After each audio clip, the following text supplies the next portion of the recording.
Si vous aimez le mystère, le paranormal, et que vous souhaitez en savoir plus sur les recherches en cours, eh bien restez avec nous sur Fréquence Évasion et découvrons ensemble en compagnie de scientifiques et de témoins les phénomènes que l'on dit surnaturels. Patience, c'est dans une poignée de minutes sur Fréquence Évasion. Fréquence Évasion. Fréquence Évasion. Dans quelques instants, sur Fréquence Évasion, la clé du mystère. Nous serons en compagnie d'Yvan Poirier pour le 3e rendez-vous et nous allons aborder un thème aujourd'hui. Il s'agit des lignes de prédation et des égrégores. À tout de suite.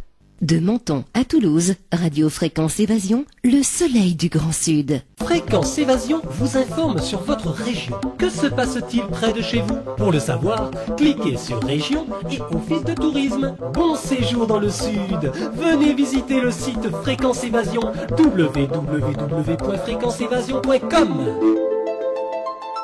Partout dans le Grand Sud, Fréquence Évasion. Yvan Poirier, bonjour et merci d'être avec nous.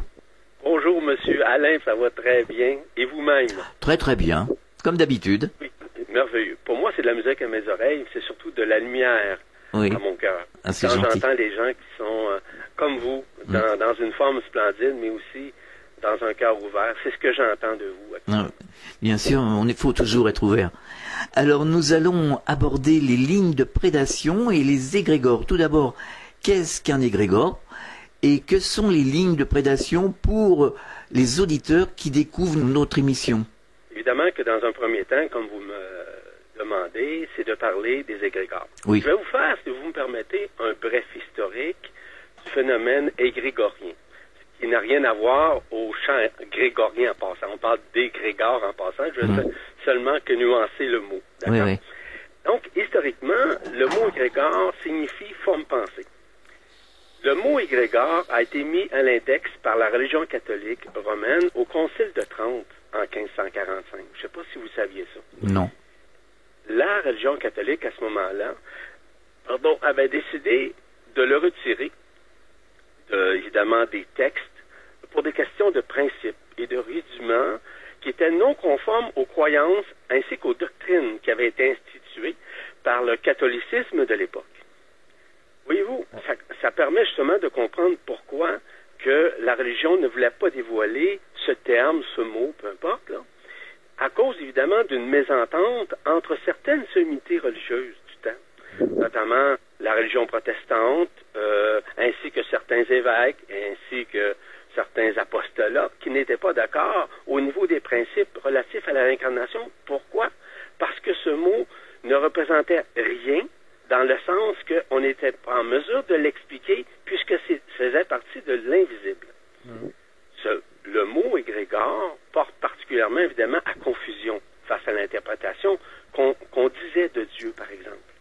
Parce que plusieurs pensaient que les égrégores étaient Dieu. Ce n'est pas Dieu, nécessairement, comme tel. On parle d'un principe beaucoup plus ésotérique, beaucoup plus une mythologie, en fait. Parce que durant l'ère de cette révolution spirituelle, par de multiples hérésies, comme vous le savez qu'il y a eu plusieurs hérésies à cette époque-là, la question doctrinaire était très importante, voire essentielle à dire, à manifester. Il faut noter aussi qu'on parlait à l'époque de la mécanique de la réincarnation. Encore une fois, nous avons mis à l'index le mot réincarnation. On a parlé plutôt de monde du paradis, où on était pour vivre, si vous voulez, une certaine, une vie, si vous voulez, de beauté, puis d'enrichissement, etc., spirituel. C'est ce qu'on disait. Voyez-vous, la religion catholique romaine avait décidé à ce moment-là de mettre à l'index autant le mot réincarnationnel que le mot égrégore, parce qu'elle considérait que ces principes, voire ces concepts, n'étaient pas nécessairement terre à terre. Pour eux autres, là, il y avait besoin nécessairement de comprendre l'essentiel, que tout devait être focalisé, si vous voulez, centré sur l'aspect de Dieu, sur la déité en tant que telle. Comme je vous le mentionnais tout à l'heure, le mot égrégore ou forme pensée signifie simplement agglomération d'énergie. Il forme une masse de force qui est en quelque sorte une mémoire cristallisée, voire pluralisée, ou encore ce qu'on appelle aussi une zone d'accumulation énergétique suite à des mouvements de pensée des êtres humains qui les forment évidemment. À partir du moment où les gens pensent qu'ils pensent, ils sont déjà là dans une pensée. La pensée provient, les pensées, dis-je bien, proviennent la majorité, la très grande majorité, des égrégores. Les égrégores, c'est une cumulation d'énergie. Cette cumulation d'énergie est omniprésente un peu partout. Est-ce qu'ils existent encore, les égrégores? Absolument.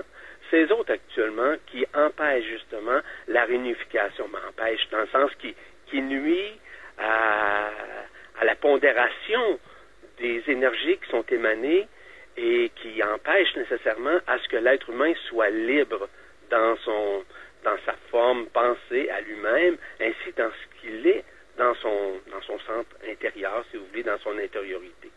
Les égrégores religieux sont alimentés. Vous donnez des exemples, là, très simples. On parle des églises, dans les mosquées. On peut parler, en fait, d'endroits comme, vous savez, les églises, pour la majorité, ont des antennes, qui ont des pignons. Ouais. Ça, c'est ce qu'on appelle des éléments qui permettent d'attirer, ou en fait, de distribuer l'énergie dans les égrégores. Les gens qui prient dans une église, par exemple, qui vont se vouer à un saint, ou encore à une icône, ou encore une statue, peu importe, cela crée ce qu'on appelle une masse d'énergie lorsqu'ils prient. Cette masse d'énergie-là va nourrir, va alimenter l'égrégore. Autant l'égrégore de l'icône, autant l'égrégore, si vous voulez, d'une statue, ça, c'est manifeste. La croix, par exemple, c'est un autre élément. Cette croix-là est, lorsqu'on prie, la croix, par exemple, le Christ qui est sur la croix, automatiquement, on envoie de l'énergie, on envoie nos pensées, on envoie nos prières, ce qui crée un égrégore. Les égrégores peuvent être néfastes comme fastes. Les égrégores peuvent permettre justement d'unifier ou de désunifier, ou encore même de guérir.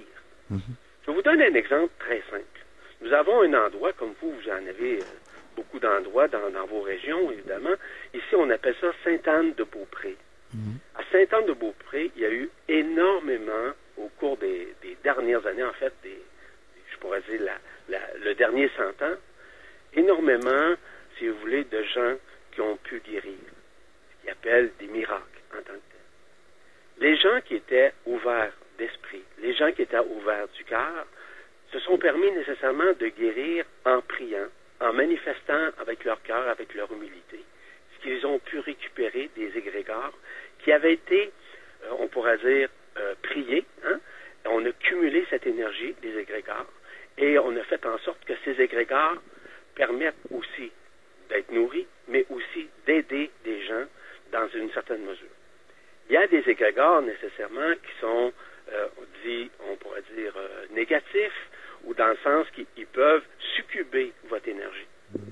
Succuber, vous comprenez le terme succuber, là, dans le sens expliquez-nous. Vampiriser. Oui, vampiriser, d'accord. C'est ça, vampiriser vos énergies. Parce que ce sont nécessairement des nouveaux égrégores qui sont en train de se manifester, puis ont besoin de cumuler de l'énergie. Parce que c'est vivant, un égrégore. Absolument. Oui, et du fait que ces égrégores sont vivants, ils peuvent se manifester à l'intérieur d'une pensée qui va faire en sorte que la personne risque d'être omnibulée par cet égrégore et elle se demande pourquoi. Au cours des dernières, des dernières années, j'ai écrit sur les égrégores, évidemment, mais aussi j'ai pu vibraliser des mots, des termes qui sont reliés aux égrégores. Ces termes sont vibralisés de faire en sorte que si vous êtes en contact avec ce mot et vous le connaissez, avec cet égrégore en tant que tel, vous pouvez vous en départir. J'ai créé ces noms-là. Il y en a plusieurs, mais il y en a 36 principaux. 36 principaux qui touchent notre vie humaine. Pour vous donner un exemple, on parle par exemple de médiocrisme. Les gens qui sont en colère, les gens qui ont peur, ce sont tous des égrégores. Et quelqu'un qui est branché à un égrégore automatiquement, vis-à-vis de la peur, par exemple, automatiquement, cette personne-là est assujettie à l'égrégore. Mais elle ne le sait pas, elle ne le connaît pas. Elle n'a absolument aucune connaissance de ces mécanismes invisibles qui sous-tendent nécessairement sa vie, sa conscience en tant que telle. Ce qui fait en sorte que lorsqu'on regarde une personne qui est éprise par une maladie, par exemple, qui est épris par cette peur. Vous savez, peu importe la peur, ça peut être une insécurité, ça peut être une crainte d'un manque quelconque, etc. Ces égrégores-là sont omniprésents. Mais on peut s'en dégager. Parce qu'il existe nécessairement, qui relie la conscience de l'être humain à l'égrégore, ce qu'on va appeler les lignes de prédation. Je vais vous en parler. Oui. Et c'est quoi les lignes de prédation qui font en sorte que nous sommes évidemment dans cette phase de désunification, mais aussi et surtout de libération des égrégores. Et grâce justement à la loi d'action de grâce, qui essentiellement avant était ce qu'on appelle la loi d'attraction, qui existe encore en quelque sorte. Mais la loi d'attraction a été manipulée, elle a été obscurcie par certaines approches humaines qu'on a falsifié la vie. On falsifié, si vous voulez, cette loi d'attraction-là en la maintenant contre la vie humaine, contre la conscience, en fait, à ce que la conscience ne s'éveille pas. Mais aujourd'hui, dans l'arrivée, voire l'arrimage de cette loi qu'on appelle d'action de grâce, permet justement de nous réunifier, mais surtout de nous aider à nous départir, voire à nous déconnecter, de nous désencircuiter, si vous permettez l'expression, de ces égrégores. Et c'est faisable. C'est réalisable. Et c'est pour ça d'ailleurs, puis j'ai beaucoup de demandes de la part des gens qui me demandent comment faites-vous, bien c'est très bien. Oui, justement. Lorsqu'on nomme un égrégore, parce qu'ils ont tous des noms, hein. Ils ont tous des noms, une vibration, et lorsque vous nommez la vibration, là, à ce moment-là, la ligne de prédation, si vous voulez, ce fil, ce cordon, fait en sorte que ça libère automatiquement. Et ça, je peux vous dire une chose, il y a des centaines de personnes qui se sont procurées de ces noms, de ces vibrations, qu'on appelle des noms d'égrégores, ou peu importe comment on le nomme, a permis à ces gens-là de complètement se dégager de ces égrégores. Et ça, ce n'est pas le fruit du hasard. C'est simplement que ces gens-là ont ouvert leur cœur, ont ouvert leur esprit, ont ouvert leur conscience à pouvoir nécessairement se départir. Parce que les lignes de prédation, ça représente quoi, au juste? Ça représente l'enfermement, que nous avions nommé à l'époque le système de contrôle du mental humain.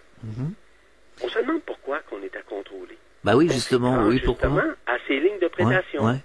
Et ces lignes de prédation ne sont pas nécessairement de la lumière vibrale. Ces lignes de prédation sont ce qu'on appelle comme des ondes de forme. Des ondes de forme qui peuvent être très enfermantes, comme elles peuvent aussi être libérantes, dépendant toujours du niveau de conscience et du taux vibratoire d'une personne qui vit cet enfermement.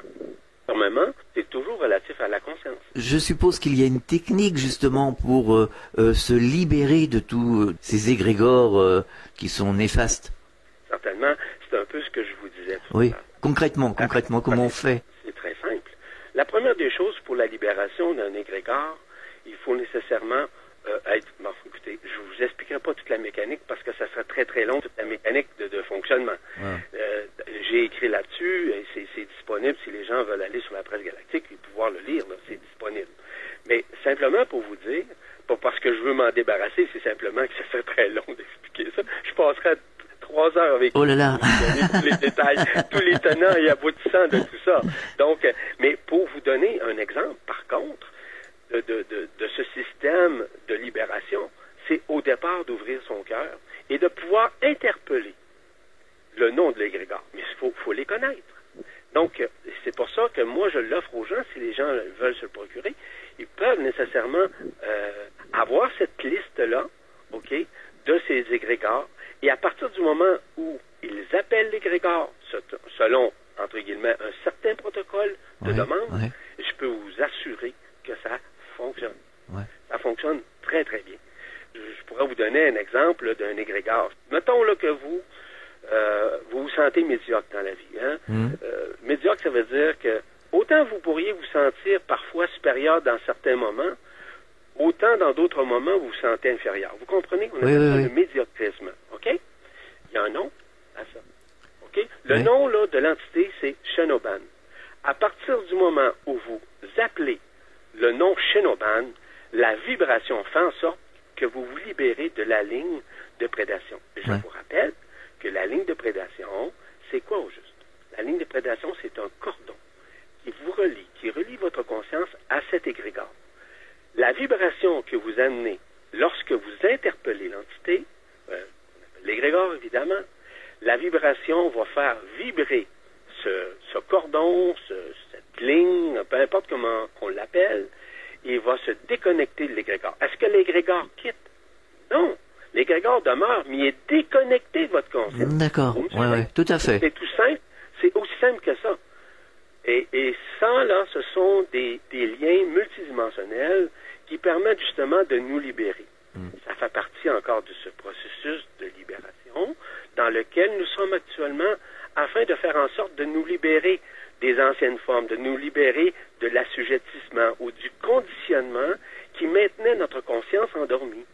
Et c'est pour ça que j'en parle beaucoup des égrégores, de s'en départir, d'une façon de parler, de plutôt se dégager des égrégores, de pouvoir nécessairement être libéré de ces égrégores, à partir du moment où nous pouvons le faire en fonction de l'appel que nous effectuons. Alors, de la façon dont on l'appelle, justement, pour s'en libérer, il faut peut-être pas se tromper. Est-ce qu'il y a un rituel? Est-ce qu'il suffit de prononcer le nom de cet égrégore? Ou alors il faut lui dire, je sais pas, par exemple, laisse-moi tranquille. Enfin, est-ce qu'il y a un rituel particulier? Tout à l'heure, je vous mentionnais qu'il y a effectivement un protocole à suivre. Le protocole est très simple.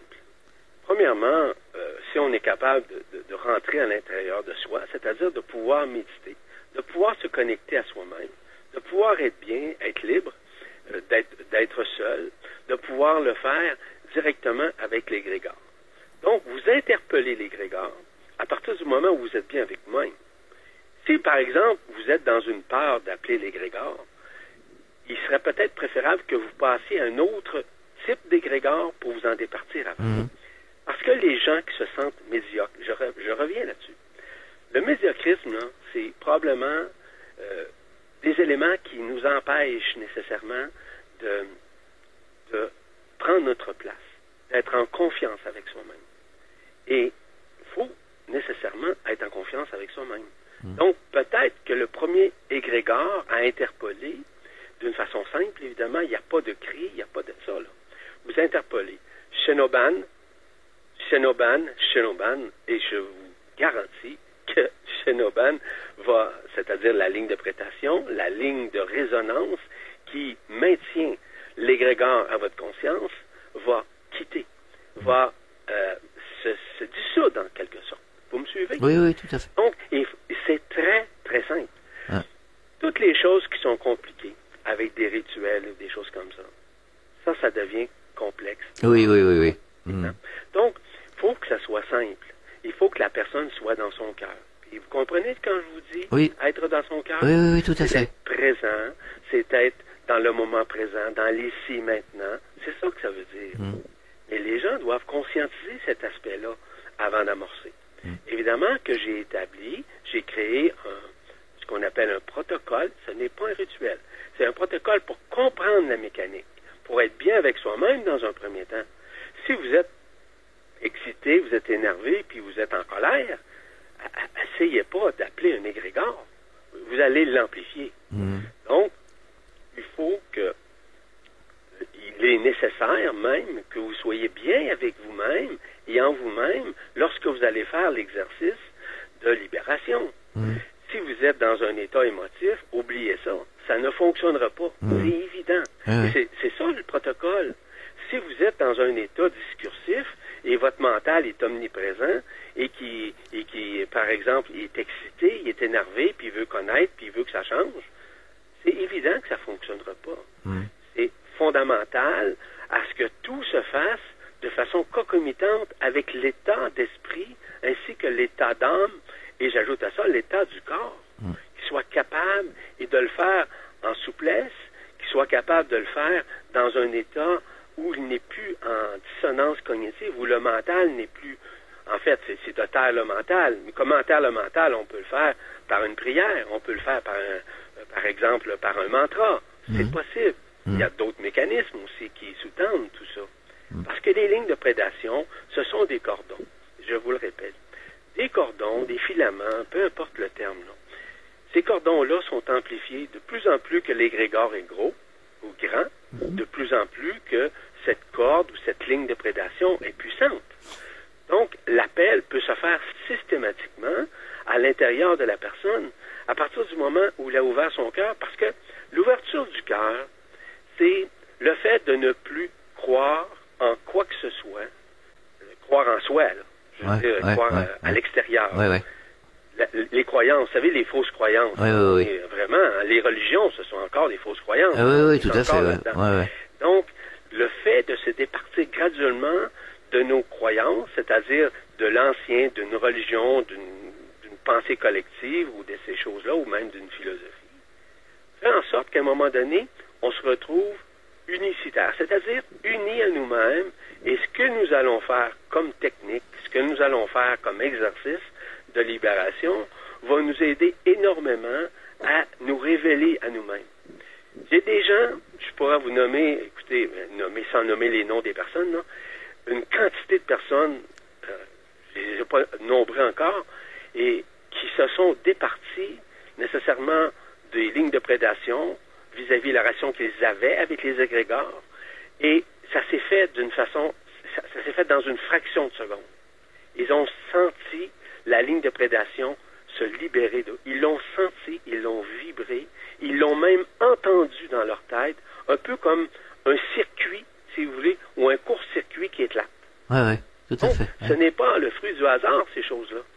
Et à partir du moment où plus en plus nous nous unifions vers nous-mêmes, en nous-mêmes, c'est là qu'on est en mesure justement de nous départir, voire de nous libérer de cet emprisonnement qui fait en sorte que l'être humain pense qu'il pense, mais en réalité, c'est pas lui qui pense. Ce sont les égrégores auxquels il s'associe, ou encore, vous savez, quelqu'un qui est en colère, là, par exemple. Quelqu'un qui est en colère, pensez-vous que c'est vraiment cette personne qui est en colère? Ah non. Jamais. Ce n'est pas lui. C'est une partie de lui qui se manifeste et qui le rend colérique. Donc, en interpellant l'égrégore de la colère, automatiquement, il va graduellement, ou même dans un instant, s'en départir, comme on dit l'expression, en criant lapin. On marque une pause dans la clé du mystère, on revient dans quelques instants. Enfin, il existe une radio dynamique et proche de ses auditeurs. C'est Fréquence Évasion, la radio du Grand Sud sur le web. Écoutez la différence. Sur Fréquence Évasion, les stars d'hier, d'aujourd'hui et de demain se racontent en toute liberté. Pour en savoir plus, cliquez sur Programme. Bon surf sur le site de Fréquence Évasion, www.fréquenceévasion.com. Radio Fréquence Évasion, le son de la Côte d'Azur. Nous sommes de retour sur Fréquence Évasion. Nous parlons en compagnie d'Yvan Poirier des égrégores, des lignes de prédation. Dès la naissance, on est conditionné par les parents, par la société, par telle ou telle personne. Il y a des gens qui se laissent conditionner plus facilement que d'autres. Il y a des gens qui sont plus rebelles. Est-ce que le fait de dire, par exemple, il y a quelque chose qui va pas, il y a quelque chose qui cloche, c'est pas juste, je n'adhère pas à tel ou tel propos, est-ce que en agissant de cette façon-là, on échappe à certains égrégores ou on s'en libère? Vous avez absolument raison. Vous avez absolument raison parce que vous échappez à l'égrégore dans un premier temps et dans un deuxième temps, vous vous en libérez si toutefois il tenterait peut-être de vous assujettir ou encore de se brancher à votre conscience. Oui, c'est effectivement ça. Vous savez, dans la vie, là, vous comme moi, quand nous prenons notre place, ça ne veut pas dire de prendre la place des autres. Hein? Bien sûr. De prendre notre place, c'est d'être capable de nous assumer, de prendre nos responsabilités, de donner notre opinion, notre point de vue, notre regard sur la vie ou sur des principes ou sur des concepts, n'importe quoi. C'est de prendre sa place. Aussi simple que ça.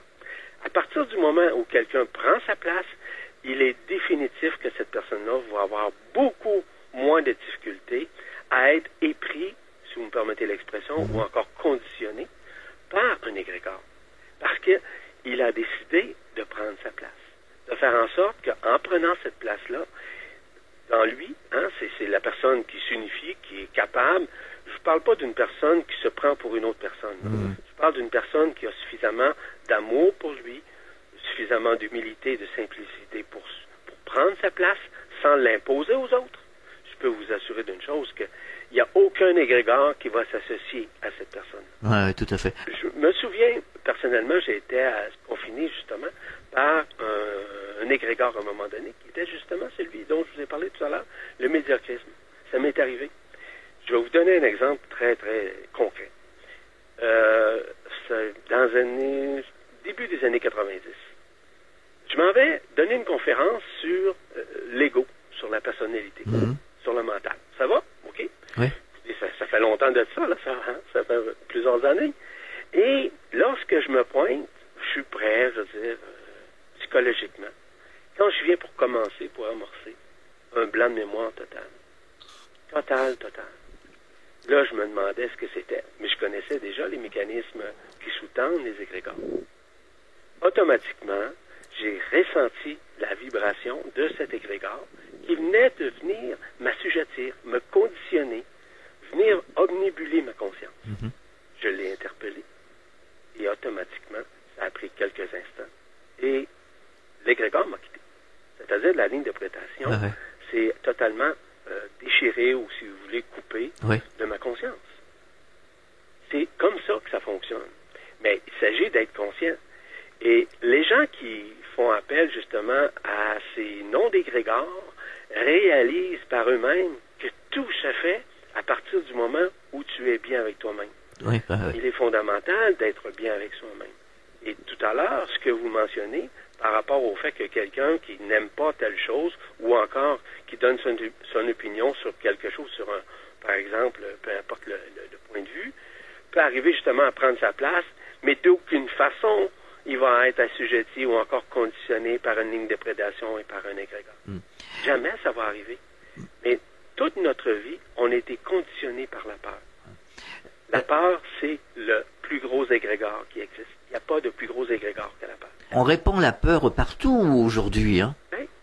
Donc, on alimente la peur. Et en alimentant la peur, c'est un gros égrégore. Je vous donne un exemple. Je suis allé à plusieurs reprises aux États-Unis et j'arrive dans une grande, tout proche d'une grande ville qu'on appelle Baltimore. Baltimore, c'est dans un des États, si vous voulez, qui est pas loin de Washington, où on parle, par exemple, de la Maison-Blanche. Ça va? Oui. C'est juste après la Maison-Blanche, en fait, Washington. D'accord.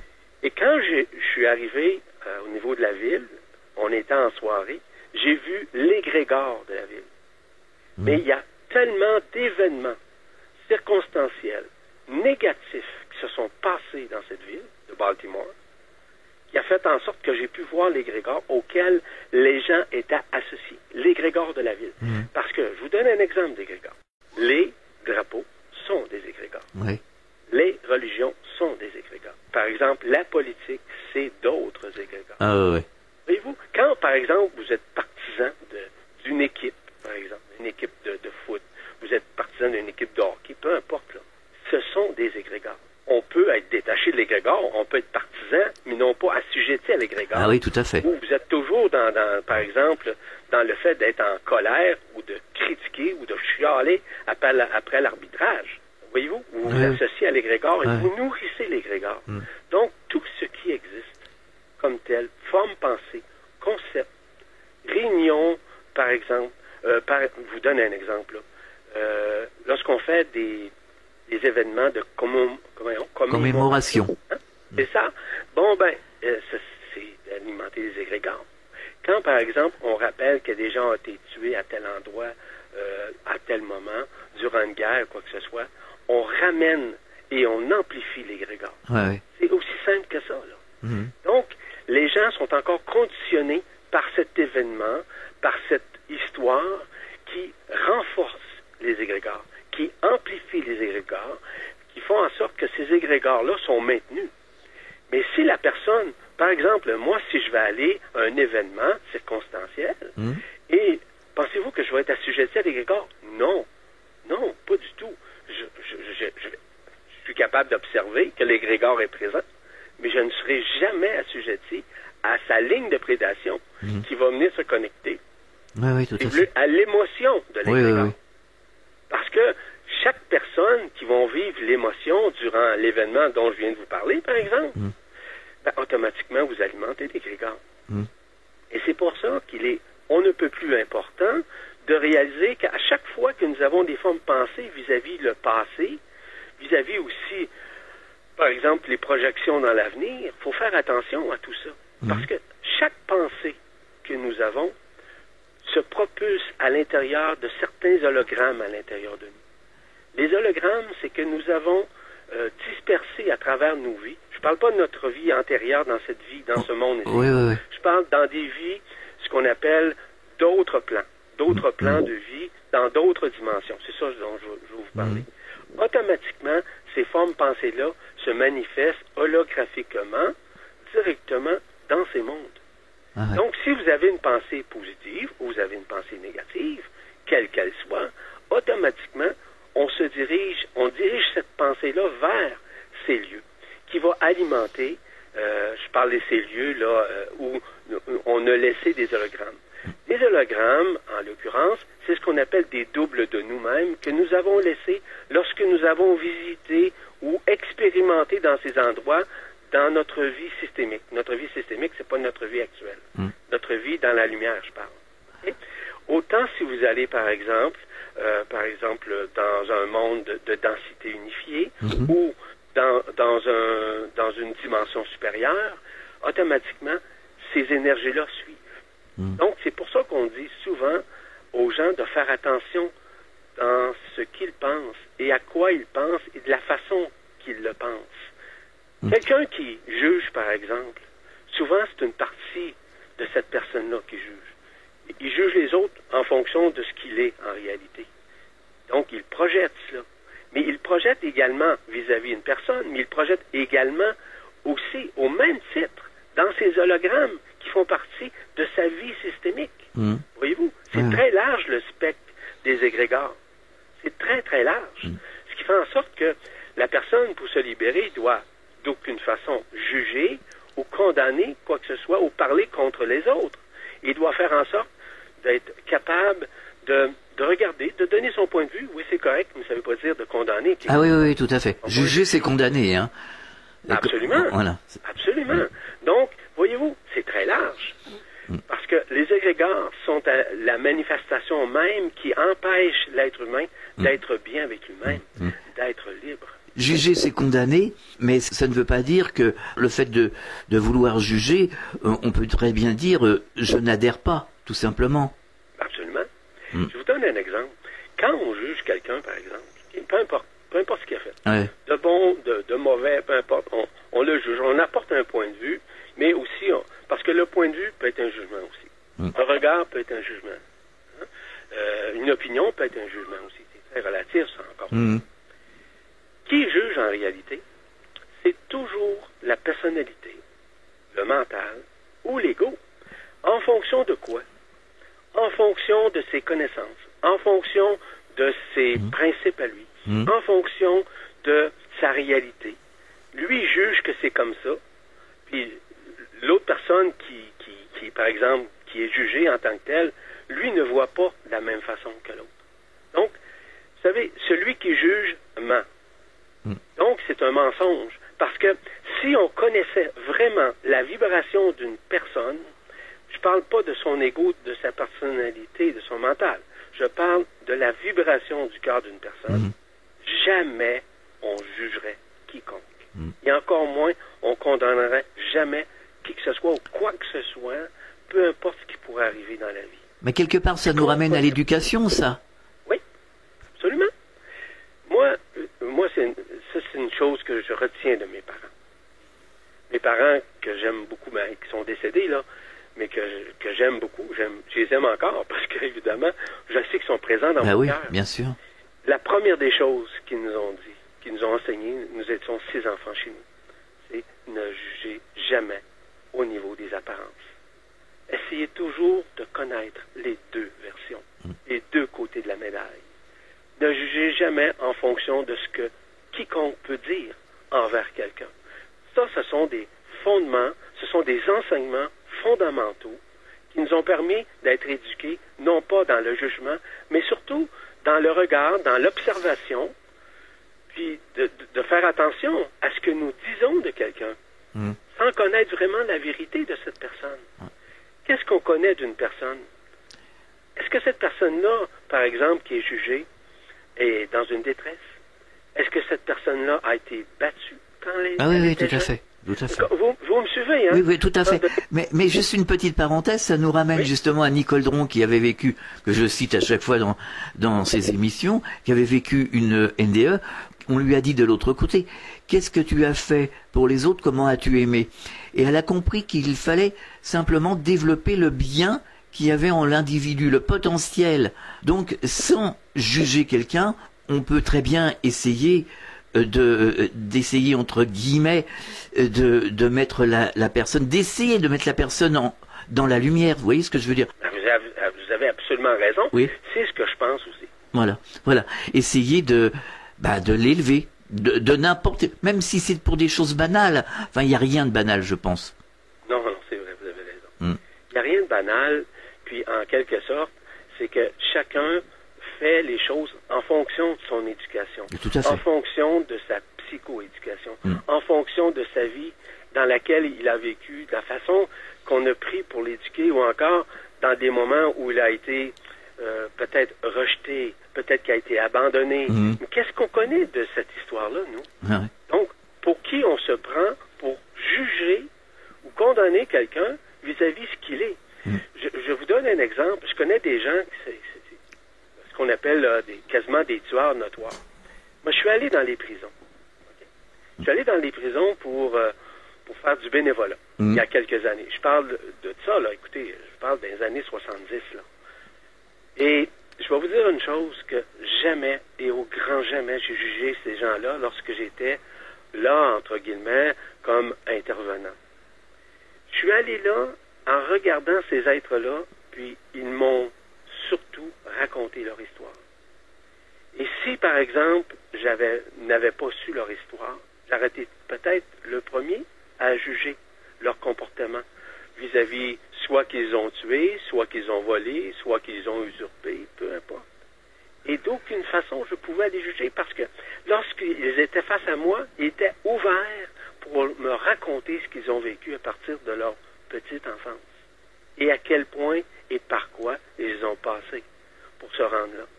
Pour réaliser que ça a commencé par voler une boîte de gomme pour pouvoir par la suite voler une banque.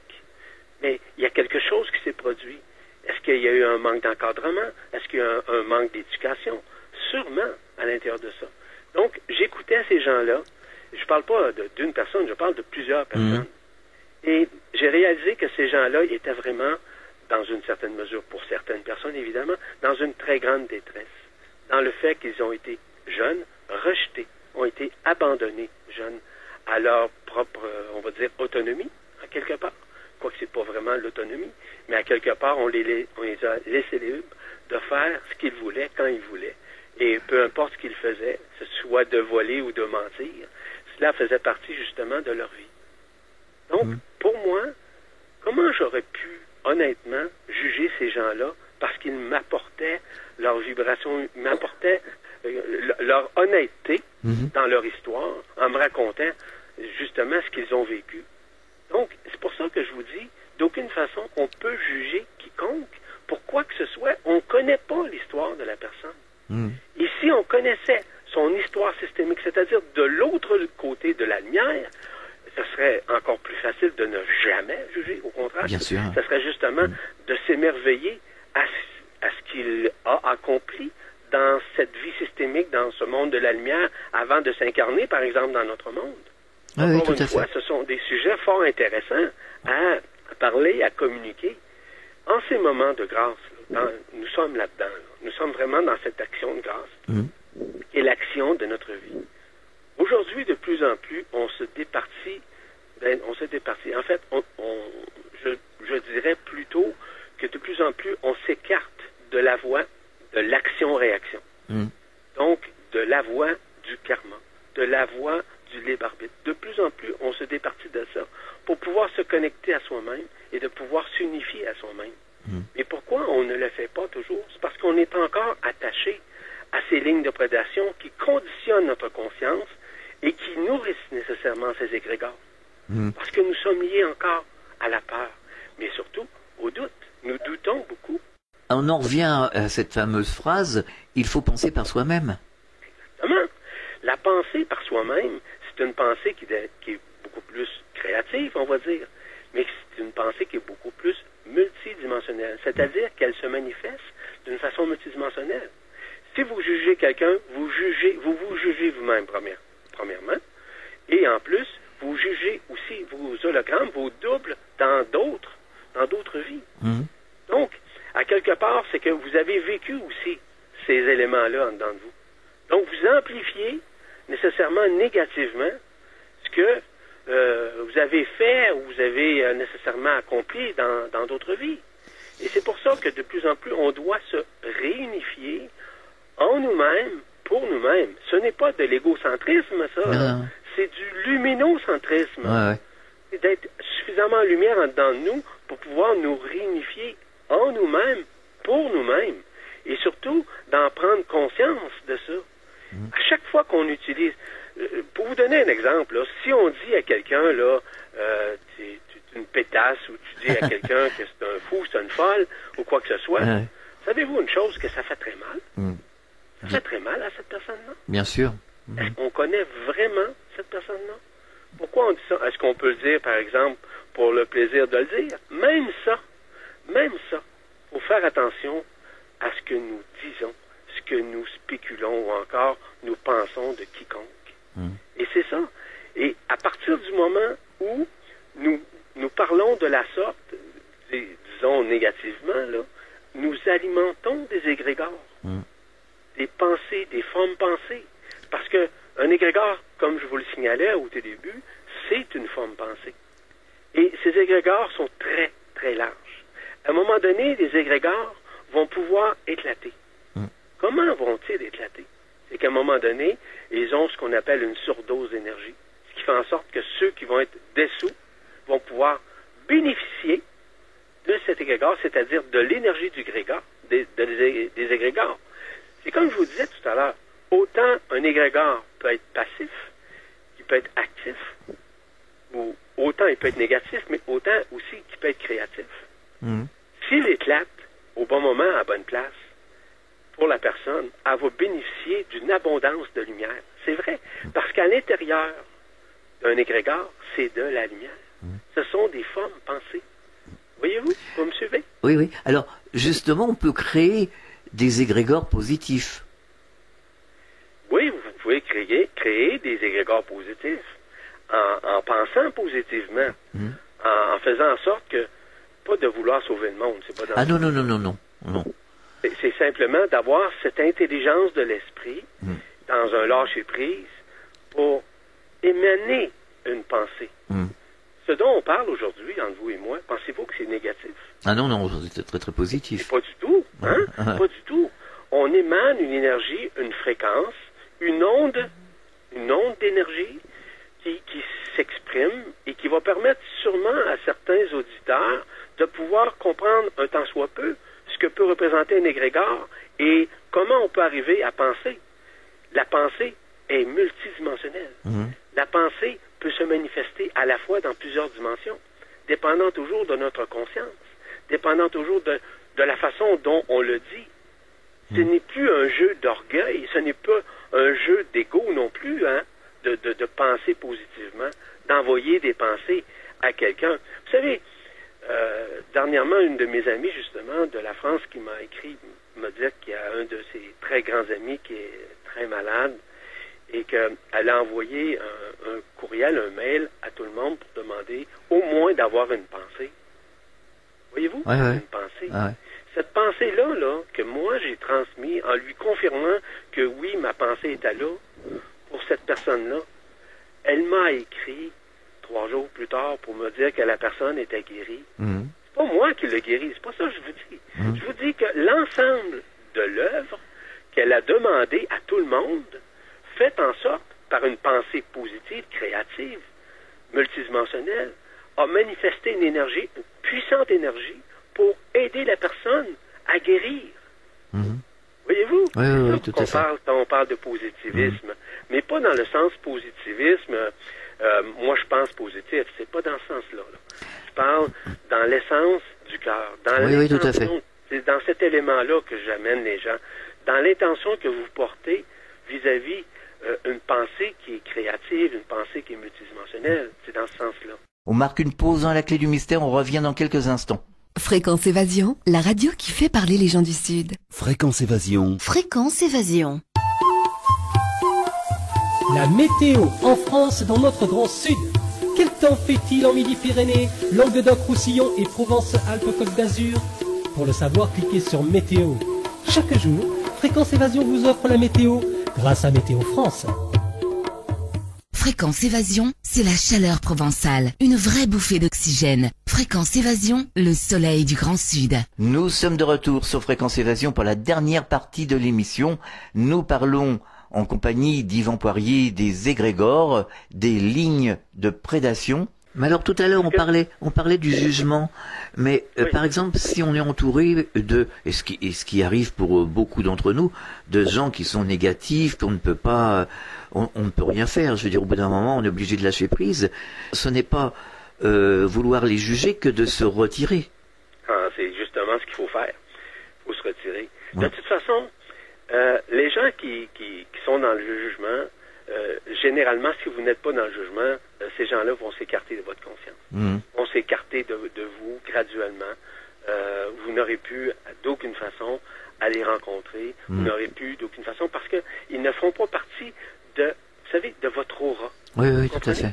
Votre aura. Ce que vous rayonnez, OK, à un moment donné, ces gens-là vont vous quitter.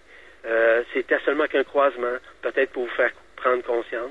Pas que ces gens-là sont nécessairement toujours négatifs, mais à quelque part, c'est pas ce genre de vibration-là qu'on aime dans notre vie. À ce moment-là, s'il y a des gens qui sont négatifs, j'en connais, évidemment, de mon côté, mais ces gens-là, ils se sont, comment je vous dirais, écartés par eux-mêmes.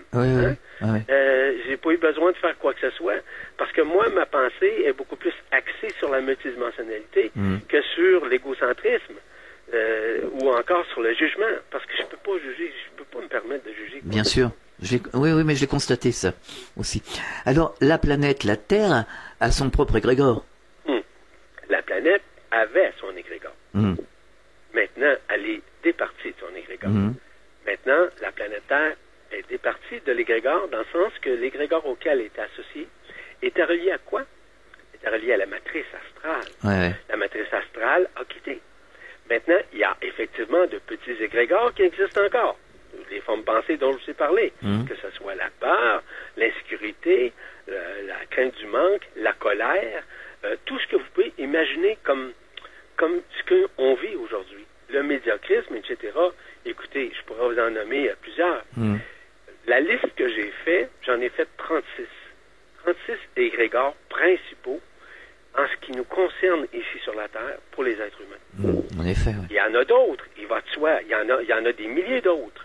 Mais les 36 principaux sont fondamentaux à comprendre, à saisir. Et lorsqu'on a compris que ces égrégores-là sont présents et qui nous conditionnent, par exemple, à ce moment-là, en le nommant, en faisant ce dont je vous ai parlé tout à l'heure, certains protocoles, automatiquement, ils en sont libérés. Ça se fait là, tellement facilement. Les gens, il y a des gens qui m'ont écrit pour me dire qu'ils avaient utilisé certains égrégores tellement puissants dans d'eux qu'ils se sentaient flotter. J'exagère pas quand je vous dis ça, j'ai des preuves concrètes et évidemment décrites. Mais simplement pour vous dire que c'est merveilleux, la libération d'égrégores ou de plusieurs égrégores à partir du moment où la personne ouvre sa conscience, ouvre son esprit à l'éveil nécessairement, que ces égrégores-là sont présents encore. Et c'est ça qui garde la conscience encore endormie chez l'être humain. Parce que l'être humain est beaucoup plus encore aujourd'hui axé sur quoi? Sur les fameuses croyances.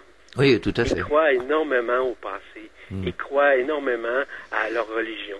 Vous savez, les croyances, c'est évidemment de l'enfermement. Quand on croit, je parle pas de croire en soi, là, je parle pas de cette confiance, de cette foi à l'intérieur de nous, là. Je parle de croire à l'extérieur. On n'a pas à croire à l'extérieur. Nous avons qu'à croire à notre intérieur. Le Christ, lorsqu'il nous parlait nécessairement, il nous parlait du royaume des cieux. Ce royaume des cieux, c'est dans notre cœur. Nous avons tout dans notre cœur. Nous avons tout ce qui est relatif à la création dans notre cœur. Dans ce centre cristallin, je ne parle pas du cœur physique, là, je parle du cœur dans la poitrine qui traverse, là.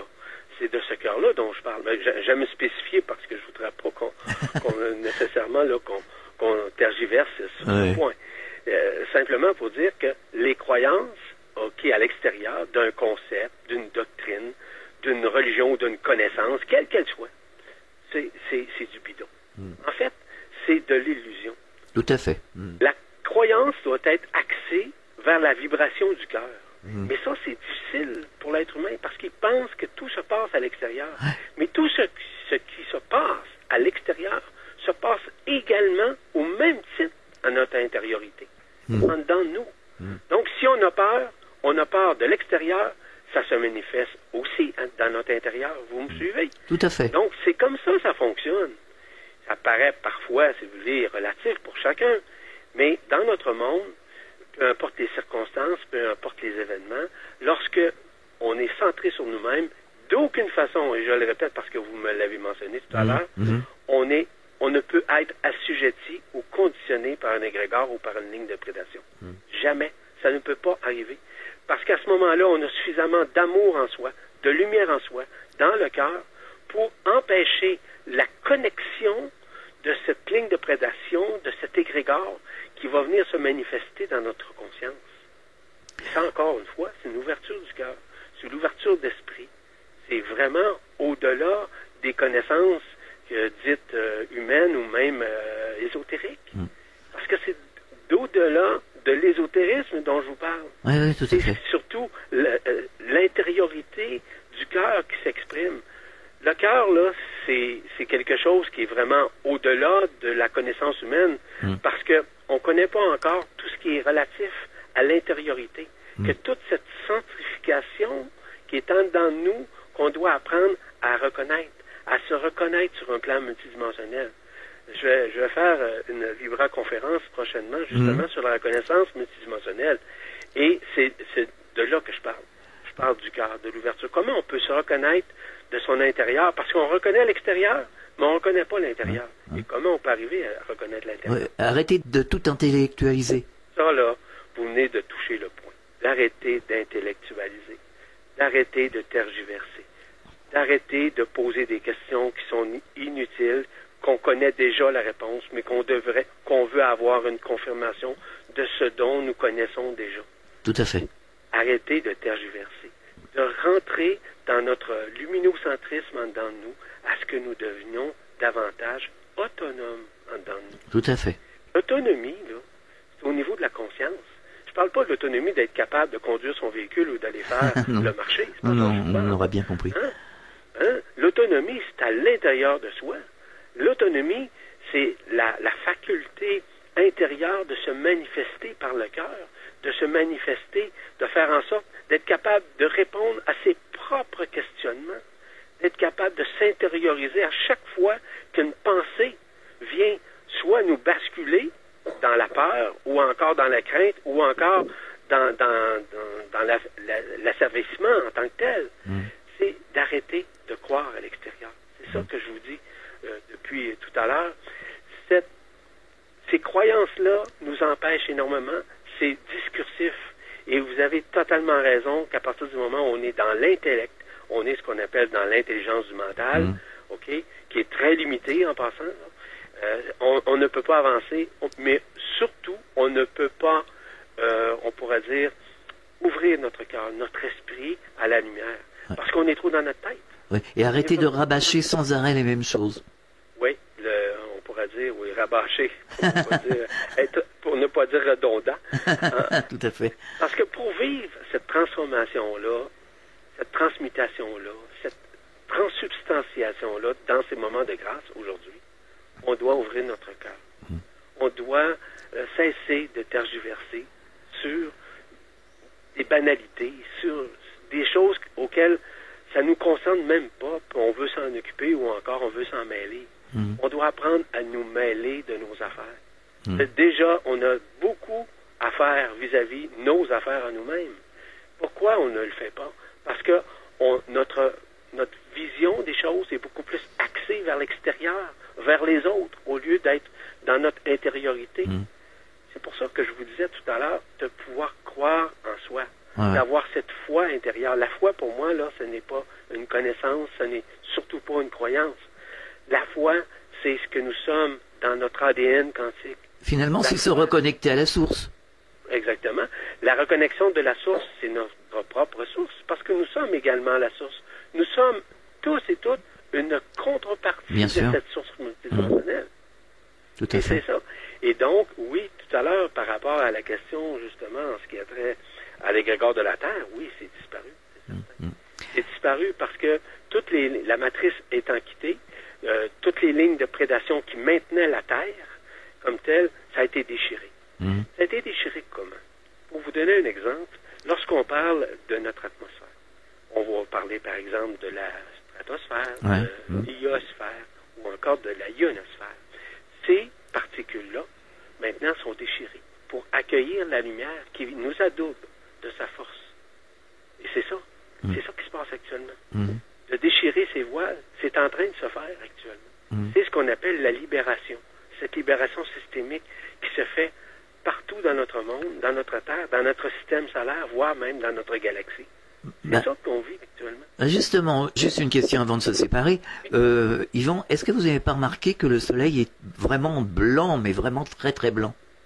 Vous avez absolument raison. C'est la nouvelle fréquence. Et je peux vous confirmer une chose. Oui. Personnellement, et ça, je donne un truc en passant.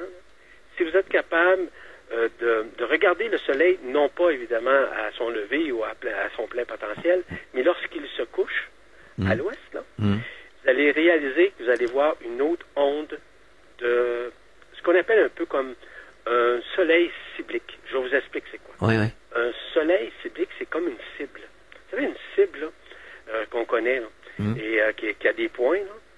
Le soleil maintenant est blanc et bleu. Oui. Okay? Contrairement à ce que les gens pensent, là, c'est que son aura est blanche et il y a aussi incrémenté d'énergie bleue, de strates bleues qui sont arrondies évidemment comme le soleil, il va de soi. Donc, il n'est plus ce qu'on appelle jaune.